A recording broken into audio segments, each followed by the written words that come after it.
Hello everyone, kwa majina naitwa Eric Alex. I regard myself as a financial expert because I've spent the last 3 years of my life studying finance, and I'm currently pursuing a certification. It's called Chartered Institute of Securities and Investment UK. It's based in London. After the certification, I'll be getting it in a few months. Then I'll be officially a certified professional financial advisor, both in securities and investment analysis. Apart from that, professionally starting a career at Deloitte, Tanzania. Deloitte is Africa rather, and I'm starting my career as an audit associate. So I'm just 2 months in currently. Yeah, but I'm hoping the best from it. Apart from that, I also regard myself as a leader. I have passion for public service. I have passion of seeing effective change to youth, to society, to stakeholders that generally benefit from society fruits. So that's how I regard myself. So I've been the Minister of Finance in my university. I've been part of the Students' Council, but apart from that, I've also been I'm a student leader in nursery, primary, secondary, and other stages of my life. So I'm experiencing that as well. I also do debates. I've done debates professionally. I've debated the most competitive levels that someone could ever debate in. I've debated world schools, top debates globally. I've debated PAUDC. I've debated Tanzania Nationals. I've also been part of the national team as well. But something that's, I think, one of my favorite, I also regard myself as a brother of 2 siblings, and that I love them so much. I also have a sister and a son to my parents, and a friend to all of my brothers and sisters. I think that's in summary who I am. Career Talks na washikaji. Hey everyone, as you already heard, leo tuko na manetu Eric Alex. As you know me, my name is Carlton. Niko na mwanangu naitwa Salim. Hanaga mengi kama unavyosikia. Anyways, vipi mwanangu Eric? All good, bro. How's all everything? Good. Everything's great. How's it? Yeah. I'm also happy that you're here. We're really glad you took some of your time kuja kujiunga nasi, utuelimishe. You guys mesikia your introduction, you know? It's heavy. It's literally heavy. Anyways, as you've spoke about in the introduction, right now you're working towards the certification, right? Yeah. Number tueleze kidogo, like what's it and... So in Tanzania, we have something called CMSA. Yeah, CMSA is a regulator of the financial markets, so where bonds and stocks are sold. So CMSA wanatoaga license to people who want to practice as participants in the financial markets. People can act as financial advisors, brokers, and fund managers. So if, let's say, you want to invest in DSE, abonta kununua stocks as CRDB, you need to have someone who has a license to direct you or to also support you with that process. And that is what CMSA does. So before you get that license, you need to pass through a course. Donaitwa yo CC, Chartered Institute of Securities and Investment. So that's what I'm currently pursuing. Lakini the course essentially is based in London. Kwa you do the course here, lakini you have the ability to participate in markets internationally. Just that in that country, your certification iwe recognized na acknowledged na CMSA ya yonji. Because that's the summary of the certification. It's mostly financial stuff. Yeah. How long does it take to get the certificates and all that? So it just depends with your pace. Kwa sababu most people just spend 1 year. Kwa mfano mimi hapa, I've just started studying it this year. Kwa hiyo I've done 2 exams. I just have 1 left. So it's just 3 exams, but they're heavy exams. But anyone can do it, honestly. You just need to align. Yeah, you just need to prepare yourself and align your priorities. You'll make it. So basically ni kama ACCA, yeah? Exactly. Okay, that's yeah, nice. yeah. That's nice. So kwenye hiyo certification, so kwamba sio lazima mtu umesoma kama ni pace yako, right? Kwa sio lazima mtu kwamba hafuatili kwamba umesoma kwa muda gani, ni ule mtihani uliofanya kama umefaulu basi. Yeah, sio lazima usombe kompi gani, kwa sababu most of the people ambao wanachukuaga hii kozi wako tayari kwenye professional field. Na unakuta background zao wamefanya law, unakuta background zao wengine ni engineers, lakini they want to tap into this industry.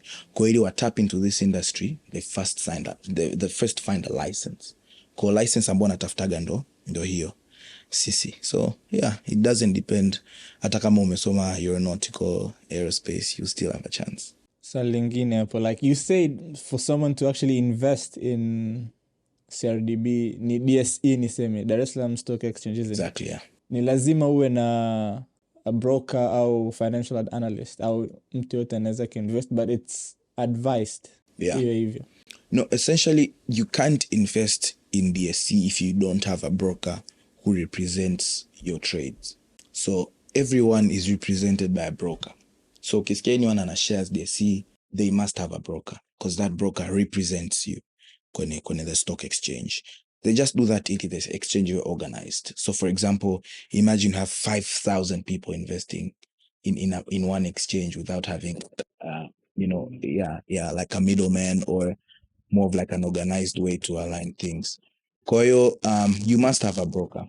You must have a broker to invest, and that broker takes you through the process. So ya mwongelea mambo ya hiyo DSE. Kwa hiyo mnapataje au brokers, kwamba kuna brokerage companies au inakuwaje? Yeah, there are brokerage companies kwenye market. Kwa hiyo unaweza tukatumia, kwa mfano, if you want to invest, you must have an account. That's number one. So that account unaweza kufungua hata kwenye simu. Unaingia kwenye DSC portal, you ask such a question kwamba I need to open an account. Let's say they call it CDS accounts or CSD. So you open the account even through your phone. Kuna kitu inaitwa DSC kiganjani. Yeah, when you open the account, before investing, you must allocate a broker first. So I think you can contact the broker through the phone. It depends with how the modality of the broker is. Kuna wengine unaenda physically ofisini kwao, wengine unaongea nao kwenye simu. So you just plan and align your trades. Then after that, kuna KYCs pale. KYCs ni know your customers. Kwa kuna documentations. Lazima uzi accomplish ID, nini, passports kwa broker. Then akisha kuverify kwamba you're eligible to own shares in DSC, that's when you officially get an account, and that's when you buy shares. So na how brokers wanakupa na ushauri labda kwamba bana sasa hivi tufanye hii trade, tununue hivi nini, au wao ni kwamba vile wanakurepresent tu, ila kinachoamua wewe wao ndio wanakifanya? Actually, according to policy, a broker is not supposed to influence your decisions of investing because they might be influencing you ili wapate wao gain, unaelewa? Labda wameingia dili na makampuni, sio leo. Yeah, exactly. Umeelewa? Because the policy does not allow them to influence trade. Lakini that's why when you have a license, unaweza kuwa ni financial advisor. So once you're a financial advisor, it means you can act separately. Kwamba you advise a client, and a client enda kununua kwa a broker hizo trades. Lakini a broker is not supposed to directly advise you. So you need to have a financial advisor, and you also need to have a broker ili uhakikishe kwamba your trade is prosperous. Yeah. So turudi kwenye mambo ya auditing. Yeah. So umesema kwamba you're 2 months in, right? Yeah. So sawa, 2 months unaweza kaelezea like unaonaje auditing industry in Tanzania? Okay, so the auditing industry in Tanzania, I would say it's still growing. Kwa sababu I don't think if most companies have the awareness of how important it is to audit their companies. I can say the industry is growing. Kwa sababu there are quite a number of customers who are audited. Ukiachana serikali, there are a lot of private entities that are audited as well. The industry honestly is growing. Lakini within the industry, you guys have heard of the big fours, right? It's everywhere in the world. Yeah. You have Deloitte, KPMG, EY, and PwC. So all those companies ziko pia Tanzania. Ila kuna audit firms zingine kama Grant Thornton zipo. There's a lot of other audit firms, I think, that Tanzanian based, like Audit ziko nyingi. It's a growing industry, honestly, and a lot of Tanzanians are also trying to find how they can take advantage of that opportunity. Kwa hiyo mostly are international based, lakini Tanzanian investors ambao wanataka kuwa na audit firms zao, pia I can see the pace. I see the pace inaongezeka siku hizi, and I hope in a few years to come labda inaweza ikawa better. That's overview of how the industry really is of audit. So why would a company have auditing services? Like umuhimu wake ni nini yani? Okay, so in the books wanasema kwamba audit helps you to get financial statements. So financial statements ni kama balance sheets, profit and loss na cash flow statements.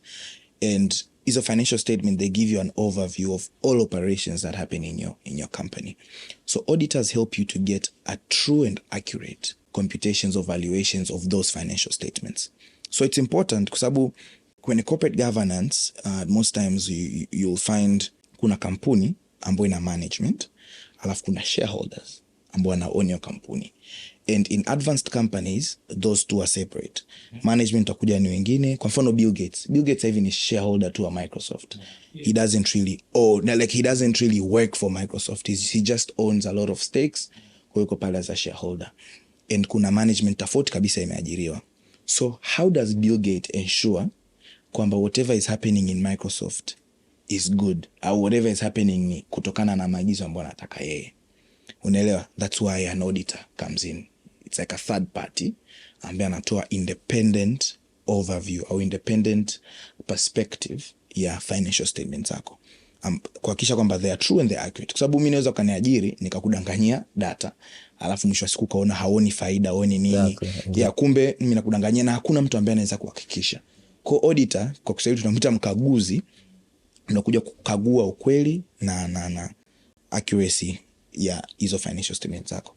Kwa that is what happens. Kwa importance ya auditor ni kwa shareholder ndio hiyo. Kuna importance pia hata kwa customers, kwa sababu mimi naweza kanunua bidhaa yako lakini I don't know the state of your company. Sure. Inawezekana the state of your company is pretty bad and I need to be aware, kwa sababu sometimes unaweza ukawa unafanya counterfeiting nini ili tu kukusanya profits, you understand? So there's different reasons why audit is important, lakini essentially depends with the stakeholder. Is it a shareholder? Is it a customer? Is it an employee? Sababu mwenyewe nataka kujua hali ya kampuni unayofanyia kazi iko vipi. Am I working in a company that has a future? A future of a company unaweza kuona kwenye stats zake au financial statements zake.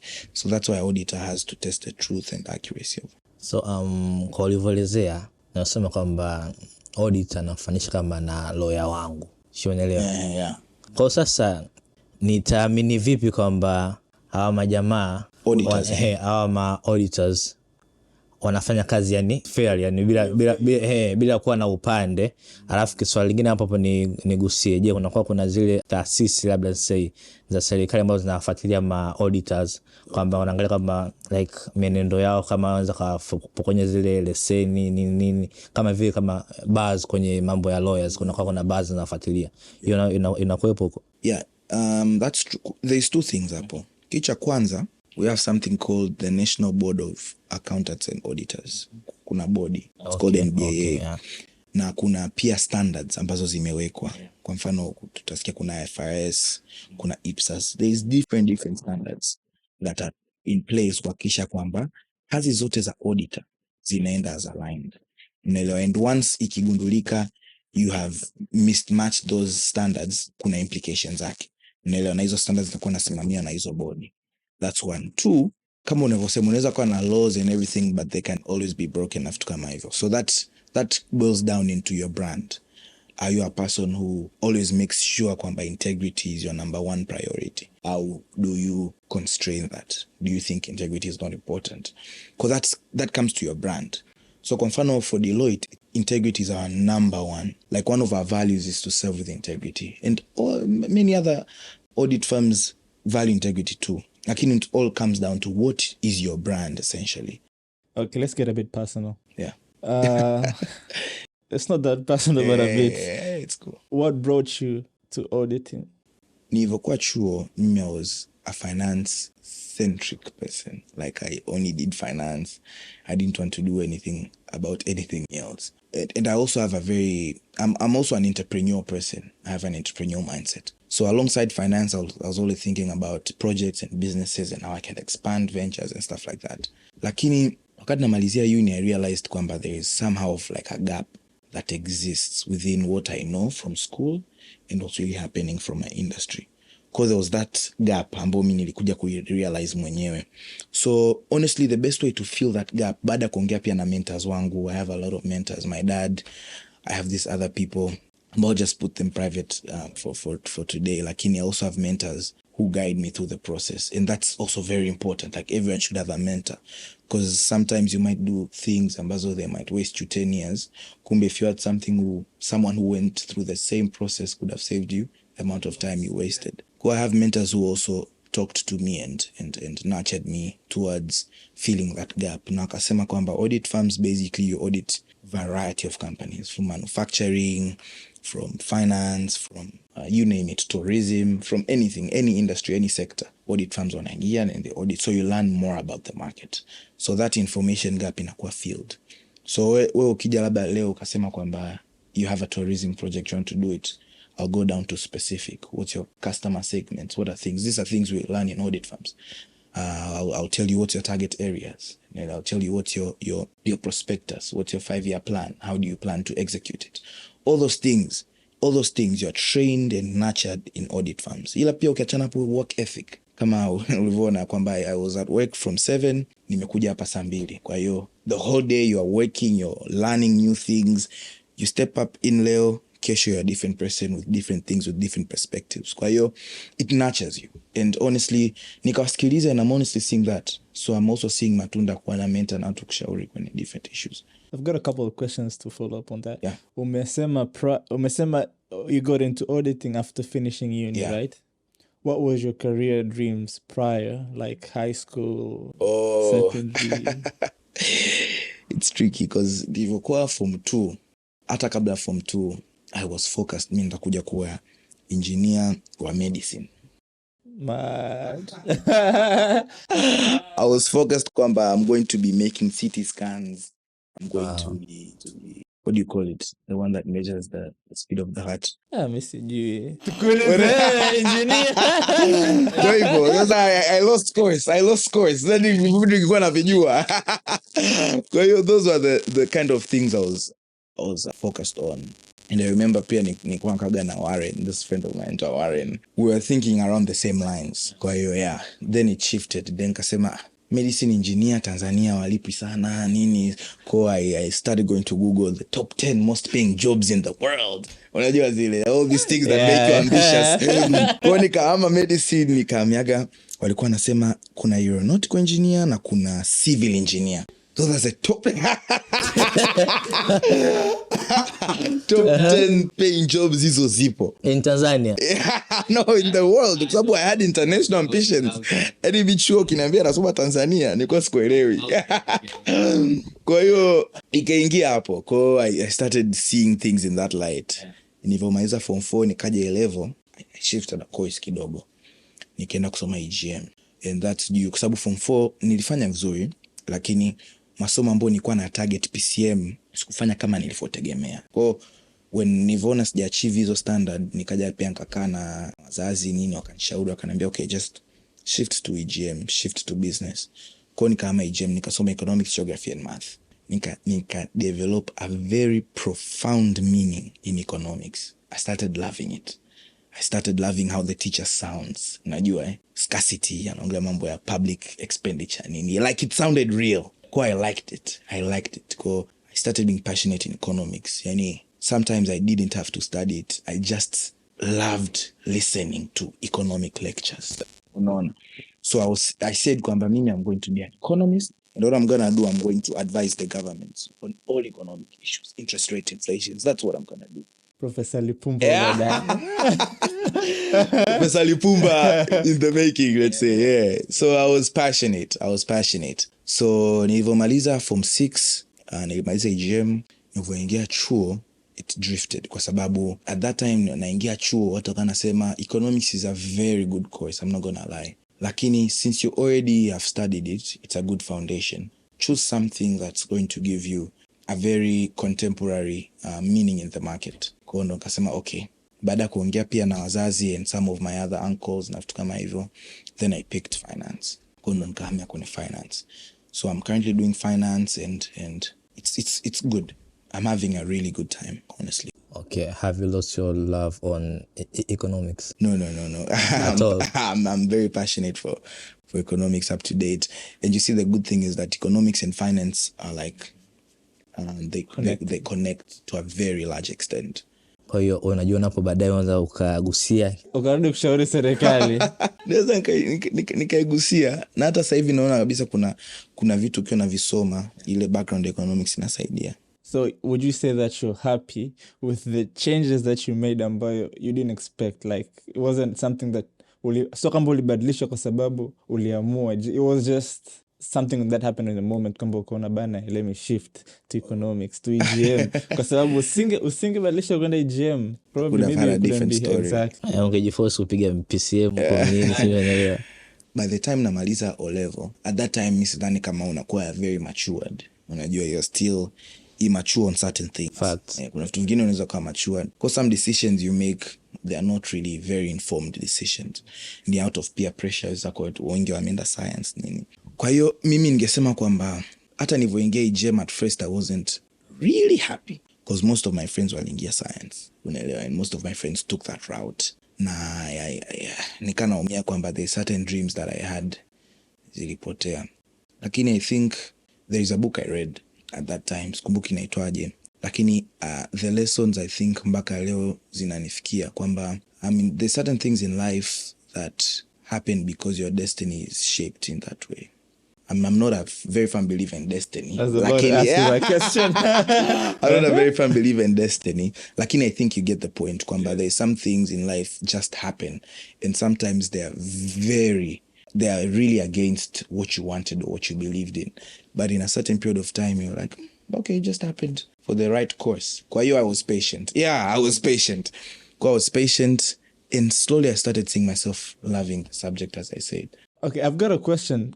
Anajua ili umesema you had passion in engineering, but do you think ulivyoenda EGM you felt down kwa sababu umeenda EGM na sio PCM, au ni kwamba it's the fact kwamba ukisoma science na unaonekana top of the school labda au the geniuses of the school that was the reason that made you feel bad kwamba ni sijasoma science, I mean EGM and all that? I mean, yeah, like peer pressure. Unajua watu waliosoma PCM at that time shuleni walikuwa wanaonekana kama ndo vipanga. Yani kwamba hata ukiwa nyumbani unasema mwanangu anasoma engineer. You understand how that sounds? Yeah? Definitely, yeah. So everyone wants that hype. Yeah, kusema kwamba mimi studied engineering and that's what I do nini. Lakini with time I noticed kwamba everyone has their path in life that's very unique. Lakini we always have something to learn from other people. Kwa ni kiukweli that pressure kwamba wenzangu wamesoma course nyingine ilikuwepo and stuff like that, lakini with time I think just fades away. Yeah, it fades away. I mean, to be honest, at this point I think not everything is science, unajua. Yeah. I mean, ukicompare tulivyokuwa O level kuanzia form 3 pale ukichaguliwa so kwenda kusoma arts, you feel like you failed it. Yeah, exactly. But to be honest, nahisi ni labda shule tu ndo zinaweka mazingira aina hiyo, labda kama ulivyosema peers au the environment tuna wazazi. Yeah. But I think at this generation ukisomea chochote you can definitely be successful. Anything is possible at this time. So yeah, I mean I'm happy that you are happy right now with the course that happened. Sababu ungeweza kuchukua hii afu ungekuwa engineering was still my dream and all that. Exactly. Lakini pia mimi ningependa kuongezea hapo kwamba unakuta juu hata kuna baadhi ya shule hazitoi hizi ads, wanapiga science tu, umeelewa? Kwa unakuta yani watu wengi wana graduate kama maengineer, watu wanakuwa kama madaktari, ndio hiyo unakuta like ajira chache watu wanakuwa ni wengi, afu kwenye arts huku pamepoa, yani hamna watu wengi, umeelewa? Kwa hiyo ningependa kubalance na wanafunzi waache waamue wenyewe, wasiwa pressure kama bana hapa ukiwaza daktari ndio yenyewe, umeelewa? Afuate tu matoka yake anachoenjoy kukifanya. But to be honest, from my point of view, nahisi kwenye system ya elimu ya Tanzania it's very strict kwa mwanafunzi akiwa form 3 kujua anataka kufanya nini au sijui umeelewa. Kwamba ukiangalia ni tunasoma tu always. Huwezi ukasema labda mnalikizo ya kusema umeenda camping kujifunza labda archery, yani activity tofauti ambayo ukaona this is my hobby or this is something that I want to do like as a profession. I think that's a major reason kwamba unakuta tunasoma tumeshwa siku ndo tunaishia kwenye system ya kutaka kwenda science hivyo. Sema lakini pia uone kwamba sawa kuna hizo mambo ya let's say cycling, sio? Ukiangalia bado huku kwetu soko letu aliko kihivi kwamba sije mtu cycling akatoboa kwenye cycling tu. Anafurahi. Kwa hivyo kwa cycling ni ngumu. Labda sasa hivi kidogo tunaanza mpira, music pia sasa hivi kidogo tunaanza watu wanaanza kupata malipo mazuri. Kwa hiyo ningependa kusema kwamba like watoe pia nafasi kwa michezo mingi. Exactly. Ionekane waipe airtime tuseme hivi, sio kwamba ionekane kwamba na ianze kupata soko, watu waanze kupata hata kwenda nje, sio umeelewa? Kwamba mtoto anaweza kana akafika bila form ngapi, naona mpaka mimi mpira mimi ndo kitu changu. Sio umeelewa? Wamruhusu akacheze mpira. Sasa then at the end of the day mpira unaweza kama ndo unalipa zaidi hata ya profession. Umeelewa? Kweli. Kwa hiyo yani waruhusu wafanye kitu ambacho wanakipenda. Yeah. And honestly niongezea hapo, I've also met people ambao they are good at art. They are good at what they do. Ila sasa kwa sababu ya market yetu ilivyo, they haven't found the right way to commercialize. Yeah, exactly. Mimi nimekutana na watu wanajua kuchora, watu wanajua kupaint, people who can sing very well, people who can play soccer. Na sio tu ile soka kwamba physically, the IQ ya soka watu wanayo, basketball nini, lakini I don't know, the market is still not responsive to such things. Kwa hiyo but mimi najiona kabisa kama in next 10 years, next 7 years najiona kwamba watu wakawa na uhuru wa kufanya kitu ambacho wanataka kukifanya. Mimi ninaona hiyo. Naomba naulize wote wawili, like what's your view kwenye this common concept? Ukisoma masomo ya science utafanya kazi yoyote, unlike naisi mmeshaikuwa view au mmeshaikusikia kuna hiyo nasema kwamba biashara lazima usome bana, biashara tunafungua tu wewe kapige science ukikamba uwe na cheti chako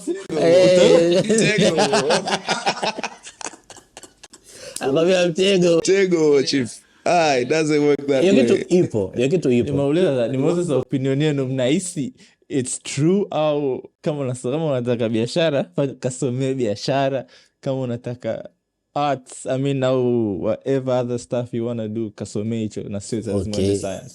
Mimi naona kitu ambacho kinafanya watu wafikirie hiyo kwanza ni kwamba ukiangalia wafanya biashara wengi sio kwamba walipata ma degree na wana mahela kibao. Unaelewa? Ila nahisi hata hivyo wale wafanya biashara pia wangepata knowledge pia ya kuonesha biashara yao. Na wangepata hela hizo upata ni zaidi yani wangepata zaidi hela ambazo wanazo kwa sasa hivi. Kwa hiyo mimi naona kwamba kama mtu una passion ya biashara, kasomee biashara ili ukiingia unaingia mazima. Speaking about that, kuna case study ya kweli. Kwa mfano Metal, ile kampuni ilikuwa ni ya Mshua. Kipindi Mshua anaiendesha ilikuwa ni alivyoanza alikuwa anasafiri kwamba anachukua labda mizigo Mbeya, matunda na aleta Dar. Unajua ndio ilikuwa biashara yake hiyo. Akaja akaexpand akafungua kampuni. But before alikuwa afanyi marketing. Watoto wake wakaenda wakasoma, wakapata the exposure na the rest is history. Naona Metal sasa hivi ilipofika and all that. So yeah, anyways, let's get back to you. Drift kidogo, let's get back to you. Kwa somjua Eric Alex, jamaa ana multitask sana. Ana upande wake mwingine wa uongozi, politics. Gusa kidogo. Kwa ningependa kumuuliza hapo kwanza. Kabla hujamuuliza, mimi naomba nikumbushe historia. Okay, like my memory of how the journey of leadership nilianza kuiona kwa Bolt ilikuwa form 3. Mnaikumbuka? Kagombea watu ataamini atatoboy huyo. But mpira ukapinduka akapata Fuad. Yeah. Shout out to you by the way. Would you say ndo safari yako ilianzia hapo? Like to some extent naisi pale safari ilianzia. Unajua sometimes you need to pass through hardships to understand how much effort you need to put in to succeed. Now to be honest, kuna some people in my life that I will always appreciate. Fuad Thabit. I appreciate that guy. That guy, I really appreciate that guy. Sababu I remember Fuad wakati si tuko level, that guy was already to some extent matured on certain things. Like he was already matured in certain things. Now he already knew the power of having a self-brand, of branding yourself, the power of acting in a certain way to people that you respect or people that respect him, to teachers have to come hivyo. I think that had to happen for me to learn certain things, certain very important things about myself, about the way I perceive myself to people, about who I am, what are my values, what are things I need to adapt to. Unajua. Kwa mimi naweza kusema safari yangu ya uongozi at secondary level ilianzia pale. Essentially, kwa sababu I remember hata baada ya kushindwa, I remember Fuad akakaa chini akanipa ministry, lakini that did discourage me. I kept on learning, I kept on persevering, na mambo mengi nijifunza kwenye ule uongozi honestly. Na hata nilivyokuwa form 4 pia I was a leader as well. mpaka nilivyokuja level nilivyopata uraisi pale, it was all that, kwamba kuna certain lessons that I had to learn to nurture myself in leadership, and I think that's very important. What pushed you kwenda kupeleka ile jina lako for the okay. vice president? Kwa sababu kama nilivyokuambia, everyone was surprised kama Everyone was surprised, yeah. nini tena? Banta nini? Na hata walimdania sana Unajua there was ndani yangu, I always had this voice inside me nasema kwamba no, hivi vitu mbona unaweza, you can, sio tu kwa kiongozi labda kusimama mbele za watu nini, you can be part of doing something great. Unajua kwa sababu uongozi pale shule na kumbuka they were doing a lot of big things. Unajua ukachana tu na zile daily routines, yuko yakiana movie nini, they were organizing magazines. Unajua they were organizing campaigns pale shule, they were basically the face of students. Kwa I said bana, there was a voice inside me that was saying you can be part of this and you can grow. Unajua because most of us diminish that voice. Definitely. Unajua kuna voice inakwambia no, you can do this, go, lakini kuna another voice that comes inasema bana no, you can't do this bana, wewe watu watakuonaje, wenzako watakuchukuliaje. Exactly. Unaelewa? Na nakumbuka nilipata backlash kubwa wakati nilitangaza. I remember even some of my very close friends nitawastiri sitawataja wakaniambia hadi Eric, are you very serious? Unashindana na Fuad? Do you expect to win? Do you expect to win this battle? Especially Fuad alivyokuwa amejiestablish pale shule. I was like, no, we're just trying. Unajua, what am I going to lose? Anyways, exactly. Before that, I wasn't a leader. After that, probably even if I won't be a leader, like I passed to an experience that you didn't go through. So it makes me a step higher. You got out of your comfort zone. Yeah, I got out of it. And that's how success comes. That's inspiring, to be honest. So na uongozi uenda uni ilikuwa sasa nilivyoingia uni at that point in time, baada ya kuwa na kiongozi kuelewa, at that point in time I was like, okay, now I need to try this in a bigger scope, kwa sababu chuo kuna wanafunzi almost 45,000. Kwa hiyo nilivyoingia chuo mwaka kwanza nilienda kuchukua form, nikarally campaigns, nikapata ubunge. Kwa hiyo nikawa mbunge, nikaingia second year, I rallied campaign. Sasa second year I wanted kwenda kwenye uraisi direct, kwa sababu pale second year is when you can become the president. Kwa hiyo nikachukua form nini, and it was a very good process honestly, kwa sababu hapo ndo naanza kujuana na watu kwenye chama, hapo ndo naanza kujuana na management ya chuo ilivyo, walimu, wanafunzi. That's when it becomes big. Unaelewa? Ila I didn't hesitate, nikaenda nikachukua kwenye interview, a lot of things happened, kupita kwenye wale top 2. Lakini kule kuna various michujo, kuna mchujo wa kwanza, kwa mimi nilipita mchujo wa kwanza, nikaingia mchujo wa pili, then mchujo wa tatu ndo nikatolewa. Kwa hiyo wakachukua top 2. Kwa by that time mimi I was already waiting labda, kwa sababu baada ku-elect president, basically the president has to elect appoint ministers. So in the process of appointment, of course kuna mambo ya political parties nini that come in, lakini at the end of the day they look at your portfolio, your experience, they look at your character, your personality, they look at all of factors, your academics as well. Go after that, in the end of the day they pinpoint a person, then they appoint. Kwa hiyo mimi hapa nikawa appointed as Minister of Finance. Inaitwa Finance Planning and Investment. So I was the Minister of Finance kuanzia mwaka wa pili kwenda mwaka wa tatu. So hiyo ndo story yangu fupi ya uongozi wa chuo. So do you see yourself at some point in time kwamba uta run for a post, either diwani au kuwa rais kabisa, au you just be waiting to be appointed by the president upate post mwingine? Watu wanasema hizo siri za kambi. Basikia. Basikia. Hizo ni siri za kambi. Uta run for post kuwa elected au utasubiri kuwa appointed. Hicho tu kwanza. Amna, yani unajua uongozi pia sio ile kwamba you want to do something. Yeah. Ni wazee wamjia wamenifuata, wameniambia bana ugombea sehemu. Sasa nikadalia wazee. Hii maneno sio mengi, sawa? Tunakupa opportunity ya kuanza kampeni yako mapema sana. Ndio labda nijibu hivi. Acha kwa wanasiasa. Ndio nijibu hivyo. Honestly, ngoja nijipe muda kufikiria. Lakini sasa hivi that's not my immediate focus. I have other things to think about. Okay. Yeah, especially in my initial stages.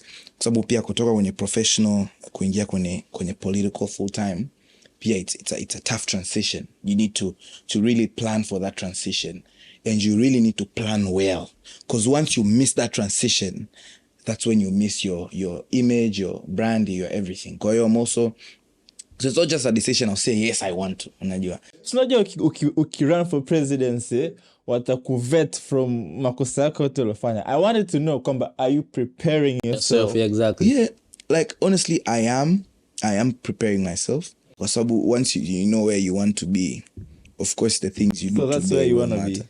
No. No. Let me answer that question well. Of course, I'm preparing myself for big things. I didn't specify when I'm preparing myself to be the president of Tanzania. Unajua, kwa sababu the way you kept your question is as if, okay, I also want to be the governor as well. You see, like it might be the governor, it might be the CAG. It might be a very rich business person. It might be a very successful father. You know, it could be anything. It could be anything. I mean, you're just trying to dilute it here. Like, you know, we were speaking about the presidential posts. Yeah, that's what I'm saying. That's what I'm saying. Kwamba I'm still in the verge of thinking about how my life is going to be. Sasa tutachukua jibu kwamba umesema ni siri ya kambi. But what would you say was the biggest lesson that you've learned kwa kuwa leader in uni? Yeah, in uni specifically. Yeah. So one of my biggest lessons, leadership is not about you. Leadership is about the people you're serving. And once you have a mentality kwamba leadership is about you, you miss it, because people just notice that. You need to genuinely serve the people. You need to genuinely act to their issues, act to their concerns. Naelewa, that's one. I think that's the most important lesson. So lakini pia you need to be selfless. I've learned that. Kwa sababu if you're selfish, you're missing a quality. You need to be selfless. Selfless in the sense kwamba you need to care about other people's issues. Naelewa. Yani ukiwa let's say me-centric, au ukiwa focused on yourself, you utajikuta tu in the verge of you leading how to lead in the most effective way. I think those are just two quick things. Lakini anyone could write a book about leadership at university. It's a lot. So, bro, tumeongelea hapo about leadership, but also you said you did debating and all that. How would you say debating helped you mpaka ulipofika hapa sasa hivi? Oh, okay. So, debating has helped a number of things. One, debate imesaidia sana critical thinking. Sana critical thinking. Because in debates, when you're debating with a person, they speak of things, one, they might not be true. Two, they might be true, like you always need to go against it. It teaches you how to think outside the box critically. Lakini, apart from that, unaweza kuwa na very good thoughts, but you don't know how to articulate them. It also taught me how to articulate my thoughts in a very precise manner. Kuna muda, of course, I struggle kwa sababu I'm still trying to make my English rich.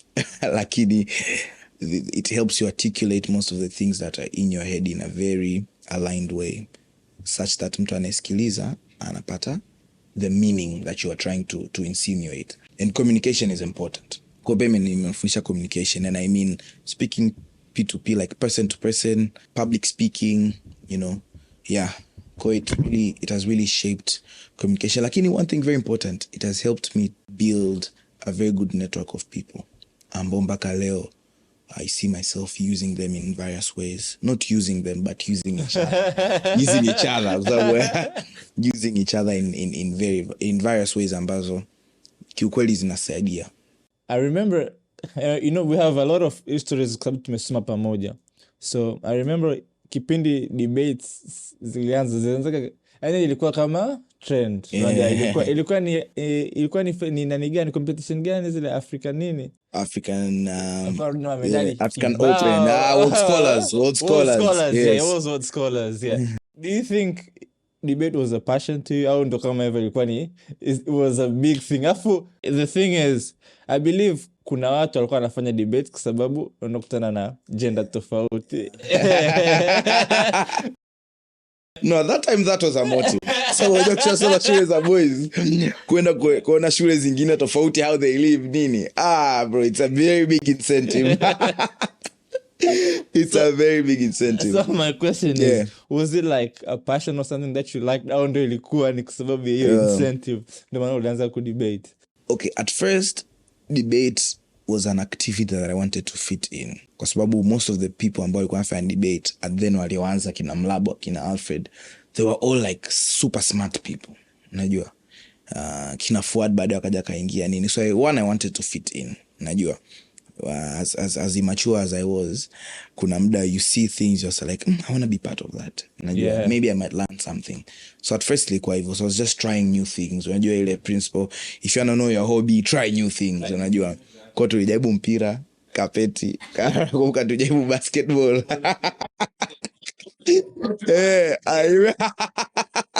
Historia siku nyingine. Lakini basically hivyo, I was trying to fit in different hobbies. Kwa hiyo I remember in my first debate competition tulikuwa washindi, African Open ya kwanza kabisa. Ilikuwa organized na TCRO, Tanzania Competitive Rhetoric Organization. People can check that too in Instagram. My first competition TCRO nilishinda. Kwa hiyo it gave me a motive kwamba okay, I can do this. Let me try harder. Because since then, pole, I started investing my time, my energy. I started thinking about it, pole. Then I slowly started to see myself being better at debating. And it's really like something I never regret. That's nice. Yeah. I've grown to know that there's always a different perspective in everything. Exactly. So, I mean, in debate, tunaweza kuwa you have a perspective, the same perspective as the opposition, but you'll have to think about it of a different perspective. Exactly, yeah. So I think it's a really good practice. Kwamba it humbles you. Unafikiria hivi ile unajua okay, there's also this way of thinking. So yeah, that's true. You talked a lot about your parents, kwamba mzee wako ni mentor wako. Unaongea kwamba hata ulipokuwa umetoka form 4 pale kuingia A-level, ulikaa nao kuambia bana na nataka pige PCM, sema nimepata hivi la wakakuelezea hapa wakaenda kwenye EGM, right? Kwa hiyo what are the impact of your parents on what you do right now? The impact of my parents is very large. Like, I think hata words cannot really transcend the proper meaning of what I'm thinking. Lakini there is a concept I've read by inaitwa attachment theory, na kuna this lady anaitwa Diana Piller. You can check that on Google. Ali come up with a theory. Now, of course, ukisoma other literature, wanasema what really makes a person or what really creates a person is 3 things. Number 1, self-conscious. What you think about, what you view as right or wrong. 2, your environment, the place you live, the people you interact with. And 3, your genetics, where you get certain traits from. Kwa sababu utasikia watu wana hasira za karibu, ile kuja kutrace utagundua kumbe babu zao au baba zao wana hasira za karibu. Kuna watu wengine wana hasira za karibu, utagundua kumbe sehemu wanapokaa ni watu ndio hiyo environment. Ila mtu ana hasira za karibu kwa sababu unakuta hajaweza yeye mwenyewe ku reason kitu kuwa unnecessary. So those are 3 things that build generally how people behave and habits kama hivyo. Sasa parents wanaingia in 2 things. 1, in genetics. You get your genetics straight from your parents. 2, your environment, your upbringing, how you are brought up. Because you can never understate the value that a parent has on you.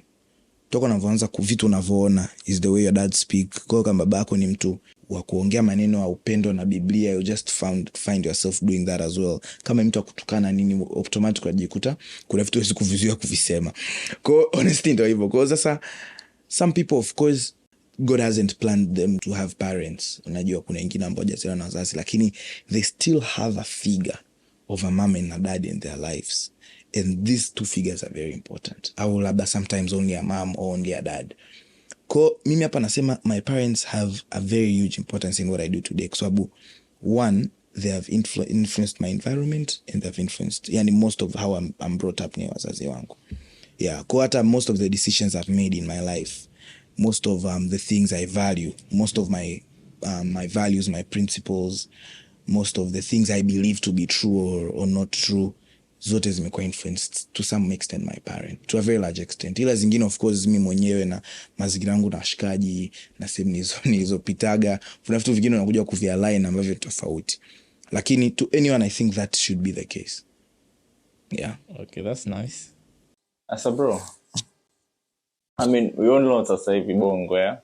Kila mtu anakuambia kazi ngumu, but you've graduated this year, congratulations. Yeah, thanks a lot. Na literally tayari umeshaanza kazi kama ulivyosema, you're 2 months in. Yeah. What would you say is the secret of your success? The secret, honestly, one, I think early preparations.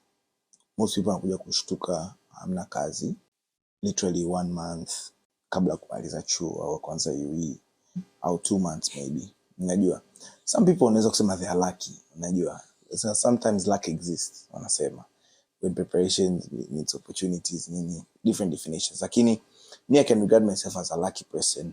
Lakini honestly, if I was to say a secret, I think you need to prepare yourself as early as possible. Kwa sababu mimi, about the interview process at Deloitte, I wasn't aware of the interview, let's say 1 month before the actual process. I was aware of the interview, I think, even 1 year before. You can't know their criteria. What do they want from students? What are they looking for? When they come for career fairs, what are the things they talk about? Okay, they want soft skills. Am I well equipped in that? They want someone who's maybe proficient in certain things. They want a certain GPA. Do I have that GPA? I need to prepare it as early as possible. You need to know what they want and you prepare yourself for that. So and you also need to have like a target, companies you target, and you need to start creating connections as early as possible. I know a person ambaye alipata opportunity kufanya field attachment in one of the big banks hapa Tanzania, and she tried her best to establish very good networks kwenye hiyo makampuni. When the company or the graduates walivyoondoka, they directly hired her. It happens. You just need to prepare yourself as early as possible. Know the right people, know the right pathways, know what they want, know how you should equip yourself. The rest is history. So like the ocean. Sasa hivi unaweza ukaona sema hivyo, but negative people would say that umepata kazi, connection ya baba au connection ya mtu fulani. Yeah. How would you deal with that? Honestly, kazi yangu sijapata kwa connection, that's number one. Lakini I don't find anything wrong with that. Unajua, some people have connections but they're not qualified. Kuna mda wanakosa kabisa. Some people do have connections and they're unqualified, wanapata. Lakini that's the whole point of having different stories in life. Unaona? Lakini if you know you don't have a connection, that is when you should put in the necessary efforts kuhakikisha kwamba you're not going to have the easiest path kama yule mwenye connection. You need to first know your position. You need to know your position, then once you know your position, you need to act accordingly. Unaelewa? Yeah. Kwa mimi mtu akisema, let's say nimepata opportunity kwa sababu ya connection, naweza kusema sawa, it's fine, lakini it came at the right time. I knew the right people. Unajua, I'm lucky enough to have people who can stretch their hands. Unaelewa? But that isn't all. But above all, I know kwamba I'm qualified for something. That's why maybe I got that opportunity. You understand? Yeah. So that's how I'd probably deal with it. Lakini most of the things, if you need to know yourself. You need to know what position you're at and you act according to that position. Asante sana. What do you see yourself doing in the next 10 years? Alafu now what do you vitu ambavyo kwenye bucket list yako, sio checklist? That feels like a job interview where I see myself in the next 10 years. To be honest, just to keep it simple, in the next 10 years I'll be in my early 30s. So maybe the first thing I would love to see myself having a very young family. Starting as a dad, financially stable. In a stable marriage, maybe 2-3 young kids. It sounds like those stories you romantically make with the person. But anyways, apart from that, I also see myself in a very good position in my career, especially in a managerial position. I see myself lead a team, but also academically, I think I'll be done with my master's. I'll be pursuing professional courses in management, practical courses that make you more qualified. I think apart from that, I'll be in the verge of executing most of my business ideas and things I see that I'm currently trying to accumulate a capital for. So at that time, I think I'll be in the initial stages of my execution. Yeah, and many other things that I'm still planning and still looking forward to implement it at the right time. So I think that's my plan in the next 10 years, still not properly aligned, but I'm pretty sure we'll get there. And 5 things in my bucket list. That's very spontaneous. I think 1, I would love to one day meet President Obama. And it's not because of all these negative things about him or even positive things, but one thing specific. He was black at a time where racism was a very big issue in the US. But apart from every other, things that even some people say even his wife didn't really believe that he was going to become the president, but it was made possible. So I think I need to hear what form of belief does a person have to make sure that the dreams they have are actually accomplished, no matter what people say in the outside. Because we all hear a lot of negative words in the outside, but when you have the belief, is when things happen. So that's 1. 2, sometimes I'm a very adventurous person, so I'd love to travel the world, travel different places, see the 7 wonders. Yeah. 3, I'd love to skydive. I'd love to see the world at a different point of view. Yeah. We're always used to look at the sky, or you look at the ground. I want to see myself looking at the ground and maybe, flying towards it. To put it into perspective. Go on, Raiva. I think that's 3, yeah? Yeah, that's 3. Yeah, I think that's 3. That's number 4. I'd love to see the moon, to land on the moon, actually. Yeah, so yeah, I'd love to go on a rocket to see the stars, to be gravityless. I want to see myself, floating. Yeah, like I want to feel different. You're always on gravity, always on ground. You're always pulled down. I want to see when I'm left free to, yeah. That's 4, right? Yeah. I think 5, there's a lot about the world I did mention. Yeah. I think... Be the president. Series I can't be. So number 5, I want to take a proper visit of Bethlehem and Jerusalem. I want to see literally the places that Jesus Christ stepped foot on. I want to see those events almost in real life, in terms of where they occurred. So I want to see the cross, I want to see the grave, I want to see everything. So I think that's 5. So I'm actually inspired today. Kitu kikubwa nilichojifunza today ni kwamba pursue your dream, no matter what. Don't care what other people would say about it. Ukitaka unakiamini, just do it. I mean, after saying all that, I'd like to say that was it for today. Naamini nimejifunza chochote kitu, and thank you, Eric Alex, for coming. Thank you for being with us, and it's been a pleasure. So guys, till next time, take care.